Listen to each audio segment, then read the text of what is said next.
This is Black Country Blokes chewing the fat. Listen. I've been hearing a lot lately about men don't talk, but in my experience, men do talk, just people aren't listening. So it's going to be me and a group of blokes discussing our struggles and victories through life. Warning, there may be some bad language, so apologies to all the moms, especially my own. Let's get going. Listen. I've been, yeah. This is the Black Country Blokes showing the fact about everything that is mental health, disability, and life in general. Here with me, Kev Dillon, and my partner in crime, Lee Cadman. And today we're joined by Hilary. Thank you, Hilary, for coming on. Thank you for asking me. Now, what's the name of your organisation again? I forgot it already. I'm Hilary Sims and I'm the owner of Life Balance Counselling. And before we get into all the wonderful things she does, we're going to start with our gratitude list like we do every week. Because we get swamped down with, oh, well, it's me, and life could always be better, but life could always be worse. Let's remind ourselves of the things that we're grateful for. Me this week, I'm grateful, obviously, for my loved ones. I'm grateful for my support up here with the different coaches. In fact, one of the coaches, Jay, he's going to Texas for 8 weeks to 10 weeks to go and do law over there. So I'm really going to miss him, become a big part of the Lions family. Yeah, I'm grateful for those who have around me. How about you, Lee? Mine's simple this week. I'm grateful for a cup of coffee. I've needed it this week just to sit and relax and have a cup of coffee when it's been a crazy few weeks, to be honest, let alone days. So yeah, I'm just grateful to be able to sit there and have a cup of coffee every now and again. And Hilary? Grateful for my family and grateful for this opportunity to come and speak to you two gentlemen this evening, really. Well, it's great having people on. We're like both sides of the coin. We like people who've been through the mill themselves. We like professionals. And tell us what you specialise in. Okay, I support anybody from the age of 12 and upwards, and I deal with anxiety, low self-esteem, depression and bereavement. You know, from the age of 12, mental health's always been there. As we all know, it's always been there. But have you seen a massive influx of like young people? Yeah, with young people, a lot is low self-esteem. A lot is not believing in themselves. They think they're not good enough. Social media's got a lot to answer for because they see things on social media and think they've got to behave in a certain way, got to be perfect, got to have these clothes, those clothes, the other clothes. And because of that, they don't see themselves as good enough. And that, I think that's really come out in the last 2 years. Really, really big style over lockdown. And young people really struggle to believe in themselves, which is really quite sad. I think low self-esteem is so difficult because most of growing up, as a teenager, let's call it a teenager, you are discovering yourselves, aren't you? I'm frightened to admit a lot. This music in case my mates tease me. I'm frightened to admit that I fancy this person in case my mates don't. And how many things we've not done in case our peers don't like it. And as you get older, you never see them people anyway, do you? And I wish I could tell that to my younger self and younger people. Do it for you and not for everyone else.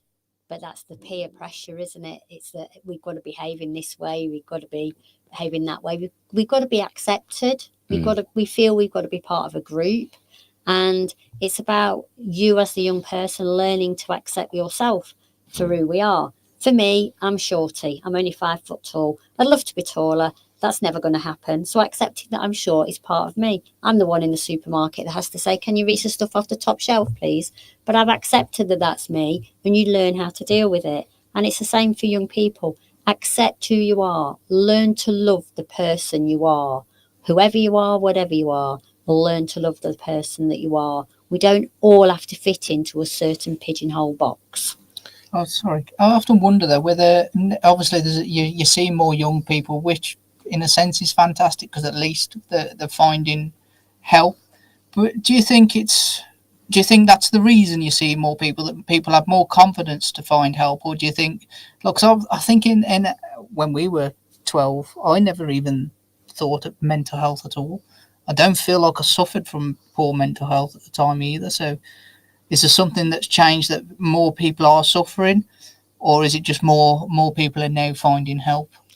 I think it's a bit of both, to be fair. I know this is going out over social media tonight, so I don't really want to be saying social media is part of the issue. But I think for We say it all the time. I think for young people, sadly, social media is something to blame, because they see into other people's lives and see what they've got and compared that they haven't got it. So I think sadly that has got something to do with it. I do also think life is a lot different from what it used to be. People are sat in front of screens, people are on telephones a lot. And I think years ago, people used to go out in the morning, be out all day, climbing trees and whatever, which they don't do anymore. But I also think people are so much aware that there is help out there. And if we do have issues, there are people there that can support us. Yeah, I think you're right there as well, because we used to go out and play, and there's nothing better than fresh air either, and exercise. Whether you realise you're exercising or not, you are, aren't you, if you're just down out and playing. And it's also, I can imagine it's more of a lonely existence, because, okay, you can connect with anyone around the world while you're sitting in your room playing your computer games, but there's nothing like having someone sitting next to you or playing out with you.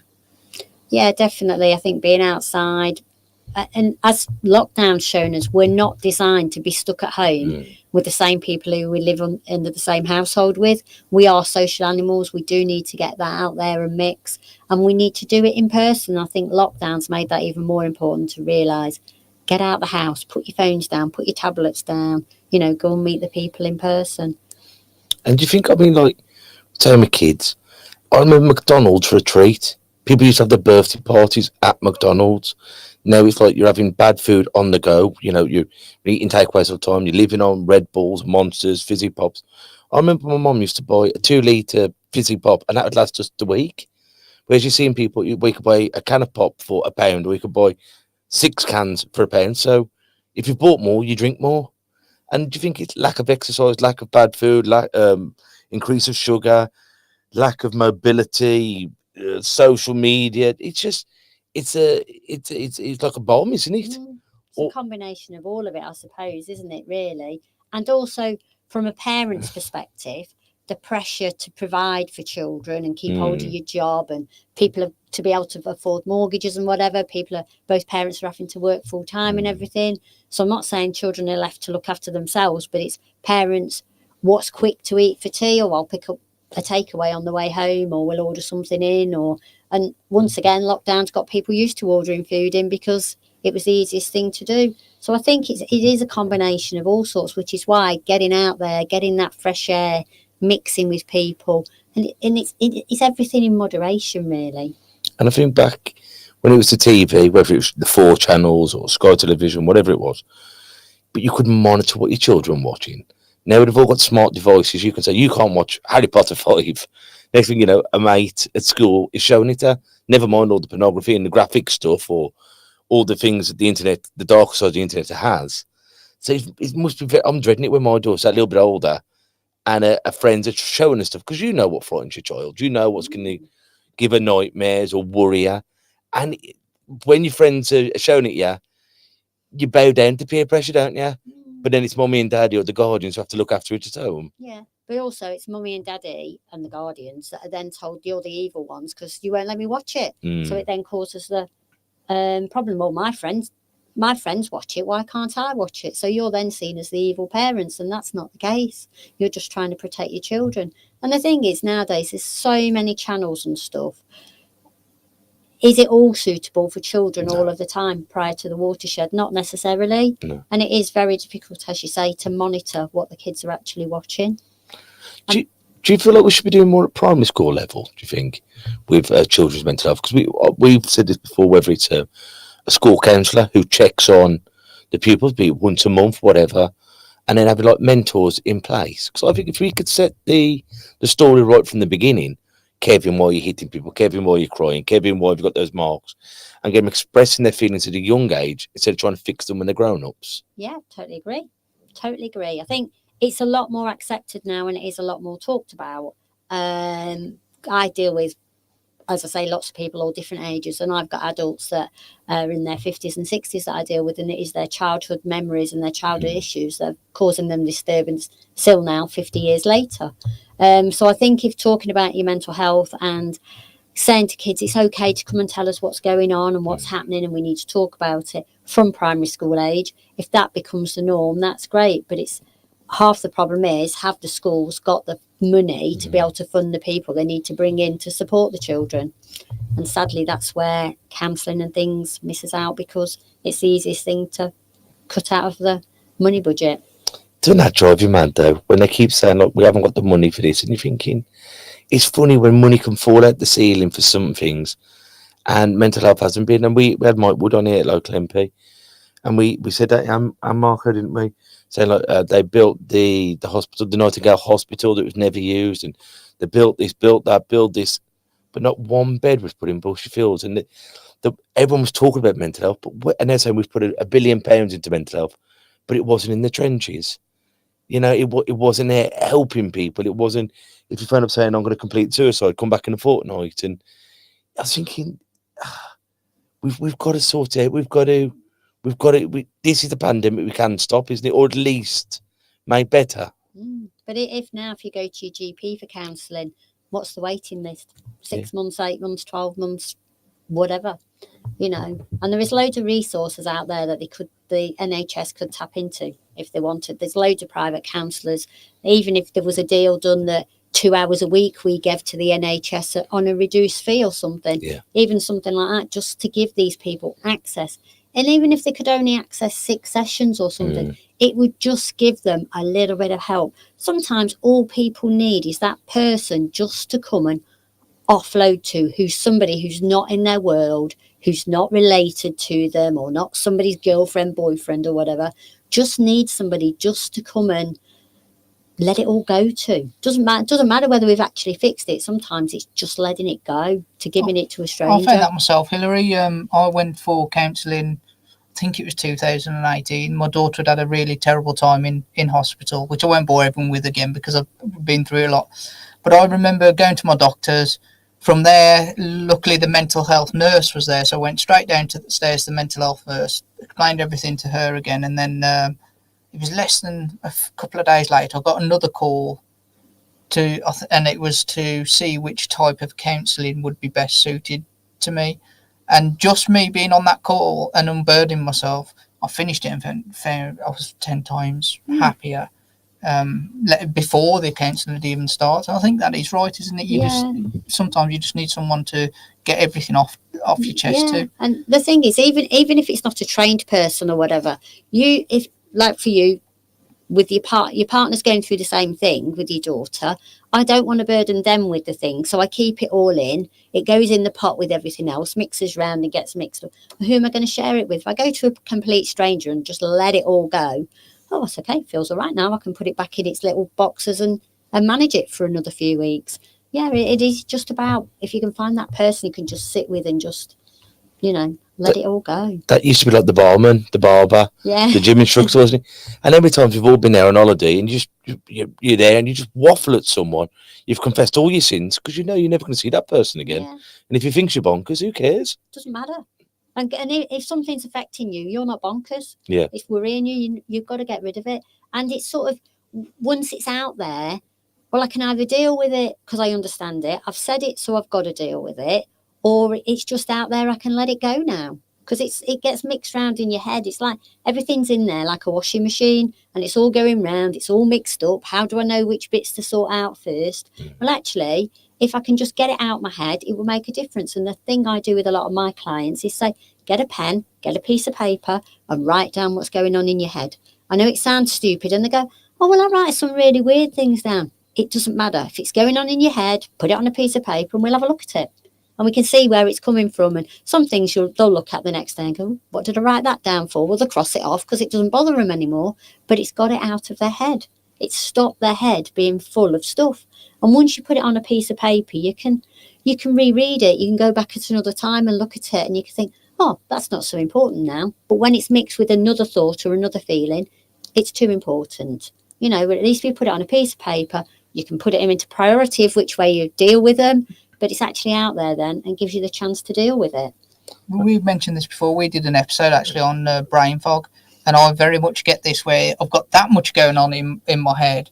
that I can't decipher what to do first, where I'm meant to be, what's going on, and for me, definitely sitting down and writing down on the piece of paper's fantastic, because it gets it out of your head, it gets it there, and then you can tick it off the list as you go, or as you say, if you wait till the next day and go, well, actually, I don't even need to do that. Why am I worrying about that? That's rubbish. I can't change that. Yeah, and some things come up on the list quite regularly, and then you go, oh, it's coming up that's coming up a bit too often. What does that actually mean? We need to deal with that bit. Yeah, but when it's all going around in your head, we all just get so overwhelmed by it. Well, it shuts me down. I've got that much to do that I'll sit and do nothing. Yeah. It's crazy, really. It's the easiest place, because, and also you get to the stage where when you've got that much, you see it as a failure because you've not done any of it. So rather than failing, let's just not bother doing any of it.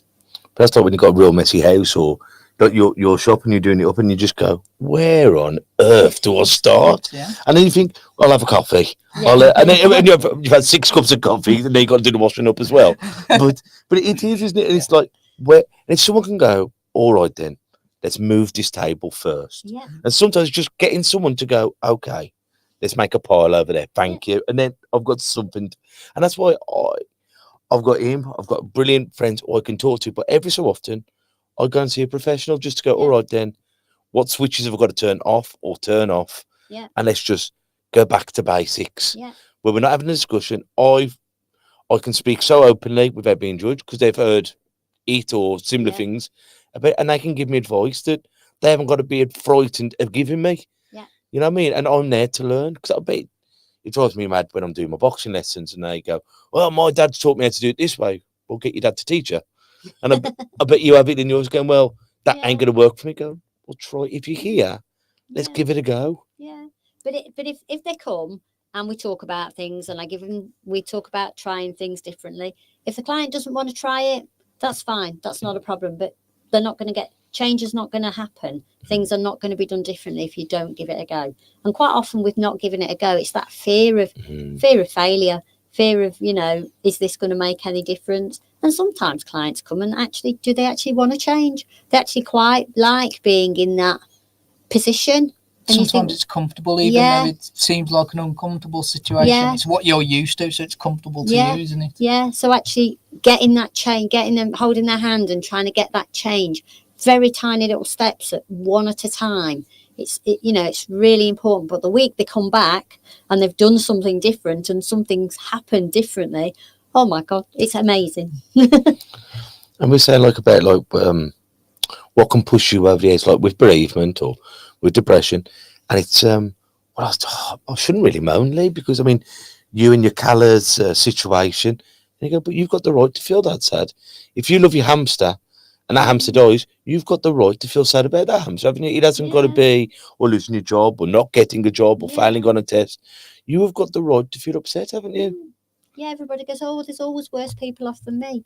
Well, yeah, there is, of course there is. But if it's causing you disturbance, if it's making you feel upset or sad, it's an issue for you. And as you say, it doesn't matter what it is, what the bereavement's about or whatever, it's important to you. So it has to be dealt with. And if you don't deal with it, you try shoving it in a box with everything else, eventually the lid on that box will come up and bite you on the bum when you're least expecting it. And that is what happens, isn't it? Sometimes on the outward looking in, you're all right, you've dealt with it, but everything is built, and then you end up losing your cool, and you look, well, where's that come from? Why have you had to go to him, or why have you? Yeah. But really, you're at that absolute point where you're going to explode.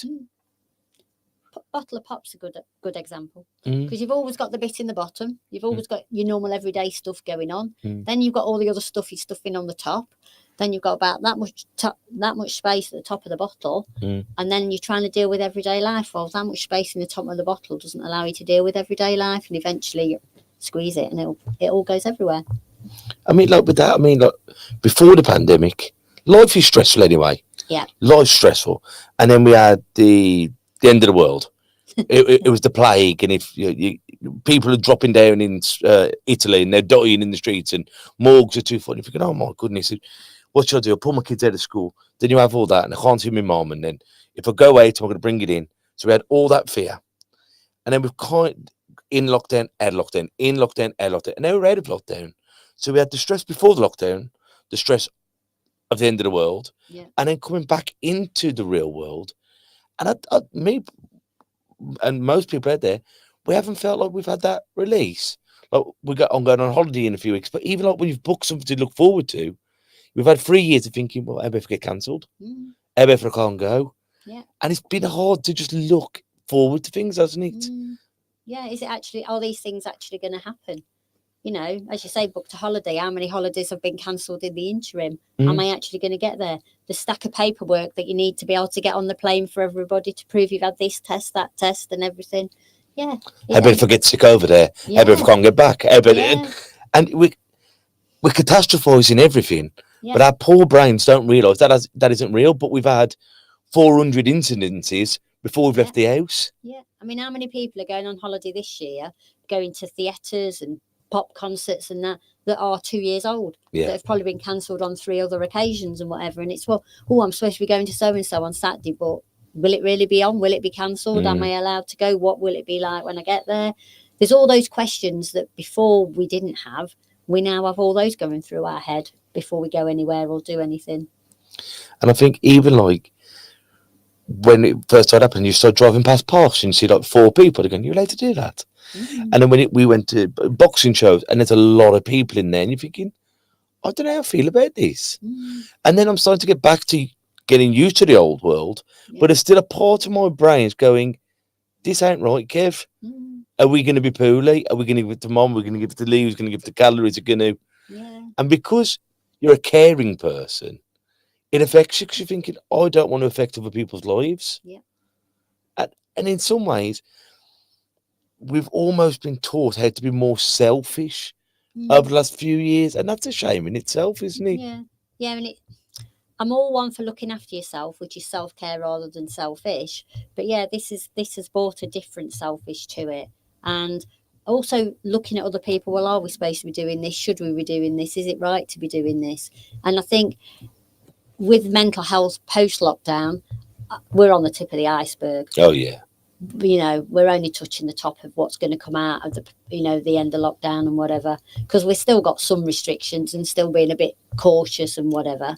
So I still think there's a lot more to come out about over the next few months and years of the mental health issues from the last 2 years. Have you had many people from like the front line coming to see you, or families at the front line, like your nurses, your doctors? A few nurses come. They've had a torrid 2 years. Like in the beginning, some even were living in hotels, weren't they, away from their families because of not knowing what they were bringing back and stuff. One of my boxers had to go and stay at the Wellington down the road because his family was on the vulnerable list. Yeah, and it's very difficult. Yeah, and I mean, they've just kept going and kept going and kept going, and they're absolutely exhausted, to be fair. And I think we're going to see a massive wave of PTSD with that thing, and then I fear once again for the youngsters who are kind of agoraphobic, going to be germophobic, and we see it so often. Like when I have one of my special needs schools, and the children, teenagers, are wearing the masks because they've been told they've got to wear it, and now it's, well, what has changed? Has coronavirus gone? No. Then should I wear it? Shouldn't I wear it? And in the shops, you still see a lot of people wearing them. It as you say, it's this thing called Corona's got so many different tentacles, and it's going to reach places we never thought it was going to get. Yeah, and it is having a massive impact on people's mental health. As you say, what are the rules today? What can I do? What can't I do? Who can I see? Who can't I see? Should I still wear a mask? Can I go to somewhere where there's going to be hundreds of people? Is it safe for me to do that? Is it safe to travel? What's it like abroad? And all questions we didn't have beforehand. It has a massive impact on us. And as you say, trying to teach children, this is what we do now, or this has changed. It's very, very difficult for them to. They're very adaptable, but they're very difficult for them to understand all this. Yes, they can adapt to it, but the actual understanding why they're doing these things is very difficult for young people. What kind of advice would you get? Is there any, like, when you're feeling this anxiety, let's say we're going to a nightclub or going flying, is there a good little exercise people can do to deal with that anxiety? There's the thing to do is, right, if things are starting to my head's spinning and starting with a thought. I'm going to a nightclub. Okay, what does that mean for me? Will this happen? Will that happen? What I always think of it is, it's a seed. That question's your seed. I'm going to a nightclub. What's going to happen? Okay, and after that, we go, well, this might happen, that might happen, the other might happen. And what you end up doing is watering the seed, and the seed grows into a massive weed. We don't need that massive weed. If the weed was in the garden, we'd throw it in the bin. So what we've got to do is learn to stop it at the seed level. So it's a case of, like, stop. What's making me think like this at the moment? What's an alternative view for what I am thinking? And the best question to ask is, if a friend was asking me this, what would I say to a friend? Because we can always give advice to everybody else, but we're never so good at giving it to ourselves or actually taking it on board. So it's trying to think, right, my seed is the initial thought. Please don't water it anymore because we don't need the weed. And ask yourself, when I've got this seed, if my friend was saying this, what would I be saying to my friend? Because I think, as you say, you get in that rabbit hole, don't you? And how about if I can't get a parking space? And how about if the toilet's blocked? And how about if someone's built it? And you're thinking... Yeah, and you think of that as a dribble of water for every one of those questions, feeding the weed, and the weed just grows.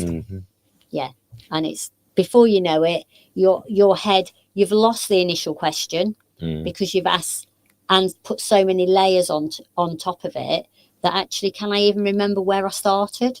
And most of the things that we do in that scenario are what if, what this, what that, what the other, things that are going around in our head, of which I'm going to say 99% don't happen, but we believe they could happen. But when we actually get there, it's A-OK. But the stress that puts us under is immense. And if you think about your head as an exercise bike, when you're doing the what if thing, your head's trying to stay on the exercise bike all the time. Well, your head can't do that. You can't keep doing that to your head. It just goes round and round and round, and it won't get anywhere. And it's been exhausted, hasn't it? And I think, and I feel like when you go on holiday once again, you go, when I'll get back, I'm not going to sweat the small stuff. I'm going to take everything in my stride, and because you're in a happy place then. But by the time you've got off the aeroplane, you got back on the motorway, you're already cushioning at the other drivers.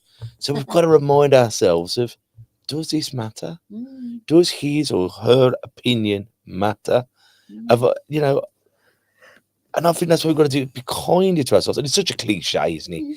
But we've got to spend more time and accepting what I can change, what I can't change, and knowing the difference. Stop trying to control the uncontrollables, because we can't control the uncontrollables. And it's about self-care. I'm a great advocate of self-care. Putting yourself at the front of the queue in a self-care way, not a selfish way. But if you put yourself at the front of the queue in the self-care way and take care of yourself, you're able then to care for the people around you as well. Much easier, because you're the best version of you. You've looked after yourself, and if I'm looking after me, it'll enable me to look after everybody else. And have you got any tips for that self-care? Self-care. Back to exercise, I'm going to say again. 2 or 3 times a week, do something that you want to do. Do something that's right for you. Don't try and please other people. There's lots of people out there that try and, I'm a people pleaser. If I do this other person will like me. No, the other person will like you for the things that you do, for the person you are, not the things you do for them. So don't try and please other people. It's okay to give yourself permission to please yourself. So your self-care is your healthy eating, healthy drinking, exercise. Do something that you really enjoy doing, and try and do that 3 times a week if you can, because it'll just mean that's looking after me. Yeah, and trying to, as I say, control the uncontrollables. And when you say like 3 times a week, it's not all, is it? No. It's nothing. And that hasn't got to be, you've got to go. It could be, and we were saying this, it can be doing your gardening. Yeah. It could be going running, coming up the boxing gym. It could be reading a book. Go for a walk around the block. Yeah. Having a long bath, listening to music. Yeah. Whatever it is. Go and sit in the garden with a book, listen to the birds in the trees. Yeah, it doesn't have to be anything, just something that you enjoy. And at that moment in time, don't have your phone on, don't have tech on. Do just something for you that you really, really enjoy. Because tech has become the new drug, hasn't it? And you see how many likes, how many views. I get soaked up in it as well, because they're doing this, and you sat there. And back in the day, we used to channel surf. Now you're watching something, And then you're looking at videos, scrolling. Your favourite song comes on. Oh, yeah, I've listened to it, scrolling. And then you have to, you're thinking, I mean, my wife will do it. I go, you're not even blooming watching this. You know what I mean? We put this programme on, and you're thinking, not only we're not talking to each other, we're watching a TV, 2 phones, and then you're thinking, they're just soaking up. Let's just be with each other. Yeah. Put it away, and go out and, as you say, do some gardening, just go for a walk, just switch the telly off and just sit there in silence, or I think people find that hard to be bored though, don't they? Yeah. Because you've got that much that you can do just on this little thing on your phone. You don't really know what it's like to stop and just be bored and do nothing. I challenge my clients to do that. When we've got this, my head is full of stuff, I actually challenge my clients to sit for a minute. No phones, no nothing, just sit quietly, both feet on the floor, all grounded to the floor, and just see where this goes. What does this start to tell you? And then please write it down when it starts to go on its little journey. And it's amazing what little stories your head will do when you just sit quietly. But once you start to learn to do that and to get rid of what's going around in here, it's amazing. So I struggle to do that. I struggle to stop. Even if we get to the beach, I have to take a book to read a book. I can't just. But that's okay because that's fine. It is. It's yeah. But yeah, we're not used to just sitting. It is. There's your challenge then, Lee. in your busy schedule, if you can find just a minute or 2 minutes, it's amazing. It is amazing. But it's about clients quite often keep themselves busy so they don't have to focus on what's going on in the head. So if I can actually get them to stop and sit, we can actually start to deal with the stuff that's going on in the head, because there's a lot of people out there keep themselves busy just to stop thinking about what's going on in their head. I love that when I go away there. Me and my wife and my daughter, no technology. And I love people watching. No, yeah. And you just sat there and hear what people are saying as they're walking past you. Yeah. And it's funny, isn't it? But like, I heard that as a parent. Someone told me the 2 best lessons you could teach a child is no. No, you can't just have it. Yeah. But I want it. But no, you can't have it. And how to be bored.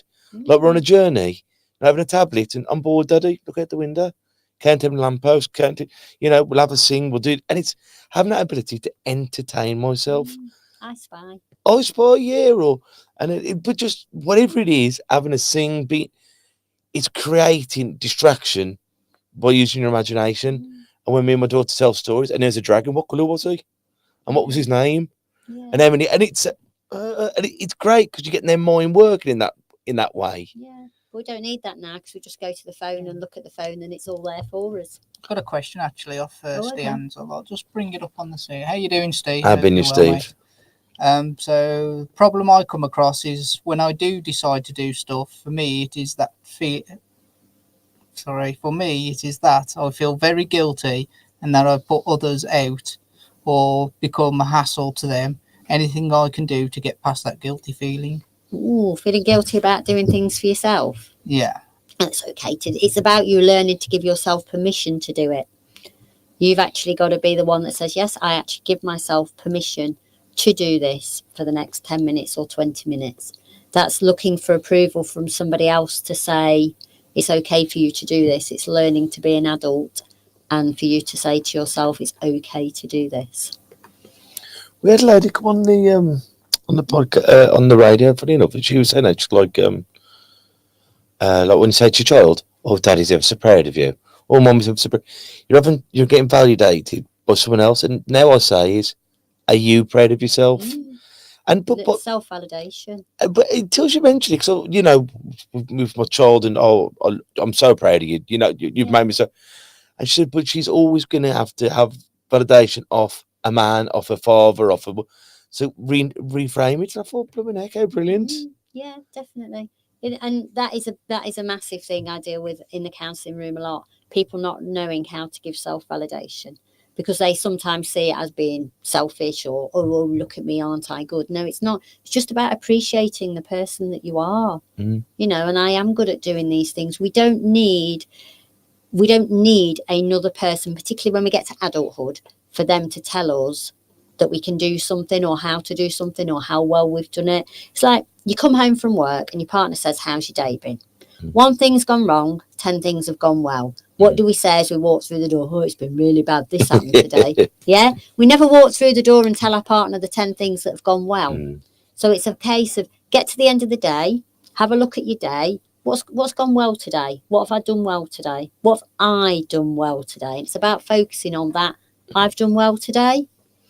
And it's realising, hey, do you know what? I can focus on that. It's okay for me to give me a pat on the back and say, well done, and well done to me.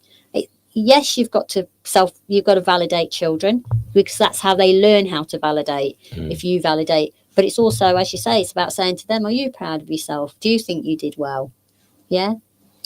It's funny, when we started teaching in the schools 20 odd years ago, you give a kid a certificate and go, don't give me that. Can you give me an assembly? I want everyone to know I'm a boxer and I've done really well. Yeah. Nowadays, you can't, you've got to put them back. Yeah. They don't want to admit they're good at something. They'd rather tell everyone they'd spent a night in the cells than they have done something well. Down the boxing gym. Yeah, and I'm thinking, how mad. We've lost that identity of, I've done something good here, I'm really proud of myself. I'm not necessarily going to be a world champion, but I've got a lot better, and I'm enjoying it, and I'm losing a bit of weight. Yeah, but we all do things for different reasons, don't we? We're not all going to be Anthony Joshua. No. If somebody goes to a boxing Although gym, I do get missed up. Everyone thinks I'm AJ a lot. Do you know what I'm talking about? There is his body double. Yeah, that's it. But we're not all. If we look at the boxing thing, we're not all going to be him, are we? No. But when we go 1 week and we can do a minute in the ring or whatever, but the next few months I get up to 2 minutes, or I can do 50 press ups now where I could only do 2 to start with. Yeah. We all have our own goals, all set at our own level. We can't all be top of the pile. We just have to be the best version of ourselves today. And it's just trying to be, have I done the best I can today? Well, yeah, we always can do better. We know that, but things happen in life and things are going on for us at the time. We're tired, we're hungry, whatever. Things are busy. Long as I've done my best today, I can't do any more.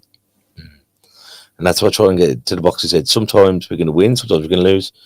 Sometimes we can't change the verdict of the judges, but we can have an influence on our performance. Yeah. And as long as we perform to the best of our abilities, then you're a winner. Yeah. Yeah. And what we all forget as adults is our kids go and do exams at school and whatever, and they go out the door and they go, bye, mum, see you later. And what's the thing you say to them? Just do your best. Yeah. And then, but we're then telling ourselves we've got to be perfect, or we've got to try harder, or whatever. No, just do exactly the same as you would tell the kids. Just do your best. And enjoy the best version of you. Yeah. You can't be anything other, because you're then trying to be something you can't be. And for instance, trying to be perfect. Nobody can be perfect. It's not possible. But the pressure you apply to yourself by trying to be perfect is ridiculous. And I think that self-dialogue is so important. I've got to go for a run. I've got to lose weight. I've got to stop drinking. I've got to stop smoking. And you go, oh, pressure, pressure, pressure. Well, it reminds you of that teacher or something. You've got to do so. I ain't doing that. Yeah. But if you go, well, if I lose a bit of weight, I'll feel better. And if I pack in the fags, I'm going to feel better. I'm going to have more money. And it's how we taught ourselves in a kind of dialogue, isn't it? Yeah. It's putting it across in a nicer way. You wouldn't say the things to a friend that you say to yourself. I know that. As you say, you've got to lose weight, got to do this, got to do that. You wouldn't go to a friend and do that. You wouldn't have many friends, would you? Well, no, precisely. I hadn't thought of that, but no. But you wouldn't say that to a friend, would you? As you say, you'd put it over in a nicer way, haven't you?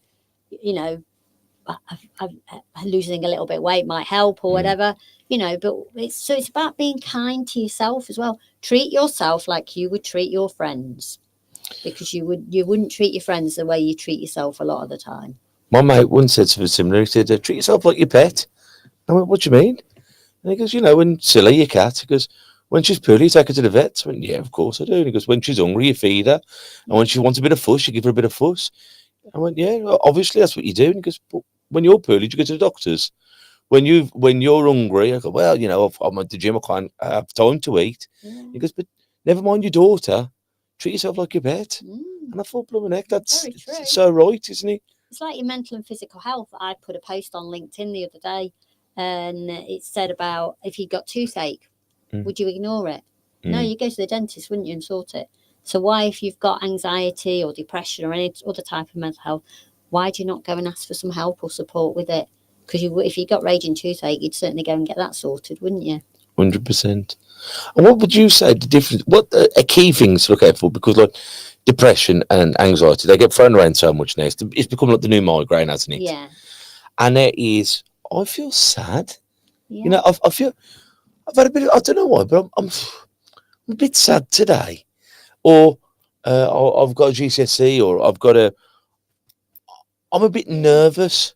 I'm going to a boxing ring. I should be nervous. He's trying to knock my head off. Yeah. You know what I mean? Get out of the way quick. Yeah, but Yeah, it's true. then I'm sitting on the settee. We're all in there, and I have one of them turns. Yeah. That's the anxiety coming in, isn't it? Or depressed. Yeah. I've been in a funk. I don't know what, and I sometimes getting off the settee is like climbing up Mount Everest. Mm. How would you? What I'm trying to say is, what's the difference, What's the difference? or what should you? Worry is normal. Worry is normal, yes. Worry is normal, and being worried about, as you say, getting in a boxing ring, doing your exams, that's normal. Yeah. It's when it takes over all the time. If today I know I've got an exam tomorrow, I might be a bit worried tonight. That's okay. Can manage that. If I've done my revision, yeah. Check out all the things that I can have done. Got my revision, got my bag packed ready for the morning, all those type of things. That's okay. But if that worry after the exam continues into something else, that's when it's starting to become anxiety. When you're struggling to actually function on a day-to-day basis, and your go-to thought is this worry or this anxiety about a certain thing. And with depression, it's I can't get out of bed. I can't actually function, because we can all drag ourselves out of bed feeling tired, feeling down, but we actually do manage to get out of bed and we do actually get going. But when it turns into depression, it's really, I'm not finding any enjoyment in anything. I feel like I've got lead weights tied to my legs and my arms, and I really, really can't get out of bed. That's when it's got to the depression stage. Other than that, just normal worry and stuff, or just normal feeling sad. We all have that, but we've lost the ability to normalise that and to think that we all do have that at some stage. That's a great example. Yeah, again, I think social media plays a part in that, because we only see the happy, don't we? It's know, it's rare the big account you see in this. Well, actually, this person just gets sad. It's not all beaches and happiness and that. No, actually, they have days where they're not feeling great, and there might not be any reason behind those days, but you do have those days. You know what? Today I'm just feel a bit not low. myself. Yeah, I'm just not myself, and there's nothing wrong with that. Yeah, that's normal, and to worry about things, that's normal. And because if you worry about things, you care about things. As you say, get in the boxing ring. Is he going to hit me? Am I going to survive or whatever? If you weren't worried about stuff like that, you know, it's I want to win. It's part of having a go and doing my best, isn't it? You know, and that's normal. But it's when that worry just is there constantly, 24 hours a day. And I think that, you know, just by saying it, 24-hour people, no one's happy 24 hours. That old saying, oh, I've got out the bed. I don't know what's wrong. I've got the wrong side of the bed today. Yeah. And, you know, you stump your toe, you get a bit of shampoo in your eye, and you catch your pocket on the door handle. Yeah. But that's just life. Yeah. And I mean, by talking about it, like with OCD, or I like doing washing up, OCD is vile. Steve Hansley was just written. He come on and talked so brilliant about OCD, didn't he? Yeah, he explained it fantastically to people. Well, both of us, we thought, well, he just likes to go around cleaning, and it has nothing to do with that at all, does it? It's to do with, he was explaining, if I don't switch that light on and off 3 times, his thought train goes to my mom's going to die. Yeah. And his mom doesn't live with him. It's nothing connected there, but it's as mad as far away as, I don't want to say mad's not the right word, but as extreme. Yeah, extreme as that. And it was a real eye opener speaking to him. If I don't do this, this is going to happen. Yeah, that's it. And it's how you associate those two things as well. The house is set on fire. Then where my cat's going to go, but it's that, and I think that's the whole rabbit hole, isn't it? If this happened, this happened, this happened, and before you know it, we've catastrophized the worst everything. But to you, when you're in that race, when you're in that fight, it is so real. Yeah. And every action has a reaction. Yeah. But that's why I've really enjoyed this journey we've been on for last almost 3 to 4 years now of talking about it. And we always say the best friend of any mental illness is loneliness. Yeah. And when you're on your own and you think, is this just me? Am I mad?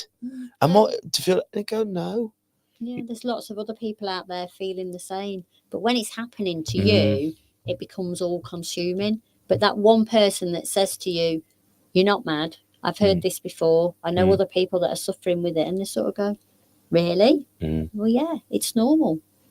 And it can happen to anybody at any stage as well. Mental health doesn't pick and choose who it affects. It can affect anybody. And it ain't fair. No. And anyone who's ever told you life is fair is a liar, because the healthiest people in the world can have cancer, they can get hit by a car, and life isn't fair. It has no rhyme nor reason. It is what it is. Yeah. But there is help out there, isn't there? Yeah, there's lots of help out there. It's just finding the help. And the first bit of help you get might not be what suits you. I have clients who come and see me and they go, you're not quite right for me, and that's absolutely fine. But I'll try and support them till they find the person that is right for them. You're not going to get on with everybody all of the time, and I have clients who I see for a long time. Some clients I only see for a handful of sessions. Some I see for a few sessions. They disappear for 18 months and then they'll come back for another couple of sessions. So counselling will work for the person how it the best it works for them, whether it's long-term, short-term, or whatever they want. And that's the same with anything. There's how many faces I've seen in this boxing gym, they come. Yeah. Some people you have for life. Yeah. Other people, you know what, I'm going to go and try somewhere else. Yeah. Fair play. Yeah. And then they'll come back again. Yeah. So if anyone's out there and they would like to come and see you personally, where can they find you? Me, I'm based in Norton, in Stourbridge, and I'm on LinkedIn if you want to find me on LinkedIn. And my website is lifebalancecounselling.net. So LinkedIn, Facebook, Twitter, I'm on all of those if anybody wants to find me. And I offer face-to-face or online sessions. So if people don't want to come in person, I can do it over the Zoom or telephone as well. Well, thank you ever so much for coming on. Is there anything you'd like to say before we go? Same. Thank you very much for coming on. It's really informative. I've enjoyed the 40 minutes. Yeah. 46 minutes. Thank you for the opportunity. I'm asking you to ask everyone, have you got any quotes or sayings that's helped you get through life? Oh, yes. Be the best version of you today. Because in that respect, there's no pressure to put on yourself. You're just going to be true to yourself, which is the main thing, and just be the best version of you every day. Well, guys, I hope you've all enjoyed that. Until we see each other next time, take care of yourselves and each other. Ta-ra a bit. Thanks a lot. Listen. And that's a wrap for another show. But if there are any comments or messages that you would like us to read out for our next podcast, please be in touch. There are also lots of different organisations at the bottom of this page, and hopefully they can help you or someone you care about. Please share this to spread the word. Until we talk next time, ta-ra a bit.